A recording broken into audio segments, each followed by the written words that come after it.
If you have watched any of my other videos, you may know that I have a slight obsession with Vinted. So far I have managed to make over £300 just by selling my children's clothes, and I feel like I have learnt a lot since I started, in particular how to get the best price for something. Quite often you see things on there that are in such good condition and people are selling them for as little as £1 sometimes, and that doesn't really fly with me, to be honest, and I would quite like to get more than that. So here are some tips and tricks I have picked up on along my journey with Vinted that will help you boost your sales and get the best price you can for what you are selling. I'm going to start with the most important one, which is good photos.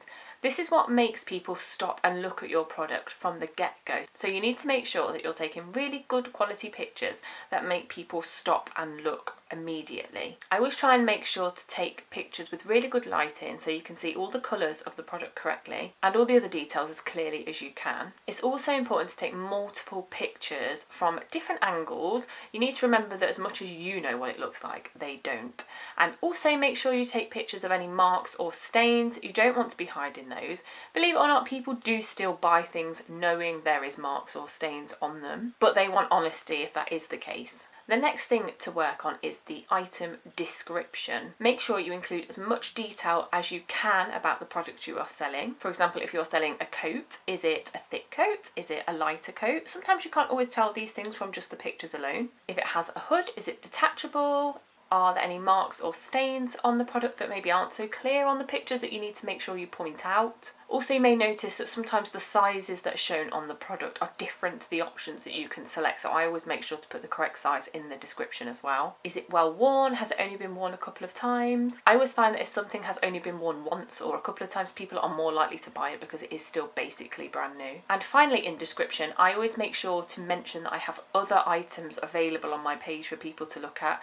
I have found myself that if people have put that in the description, I always just go and have a browse because you save on postage that way if you buy multiple items from somebody, so it makes sense to have a look. Offering bundle discounts is a great way to boost your sales. As much as you are losing maybe a few pennies by offering the discount, you tend to find that people buy more things from you, so therefore you're boosting your sales that way. And this is another thing you may want to mention in the description, so where you say other items available, if you mention that you give 5 or 10% bundle discount, again, where I have seen that in the past, I have always bought more because you're getting more value for your money, so it makes people buy more from you.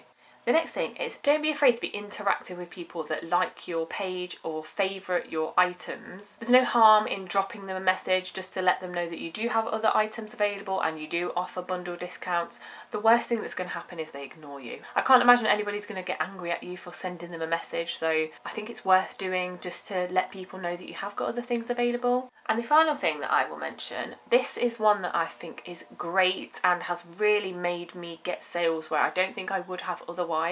When somebody favourites one of my items, I will make them an offer before they've even offered me anything. So quite often now I add maybe £1 or £2 onto an item at the start, and then once it's favourited, I will just drop it back down to the price that I would have wanted for it. And I would say maybe 75% of the time when I make an offer to people, somebody buys it. So I'd never thought about doing that before until maybe 6 months ago, and then when I started doing it, so many people end up buying it once you've made them an offer on something. So if you haven't tried that, give it a go. Like, don't go overboard and add like £5 onto something, because people will probably just show it no interest. But if you're selling something for, I don't know, £3, even just add it up to £3.50 if it's the original price, and then just knock off the 50p, because people will want a bargain, and even if it is just 50p off, people are happy with that most of the time. If you have found these helpful, I would be extremely grateful if you liked the video, and if you have any more tips like this that you do, please feel free to comment them below to help other people, and thank you for watching.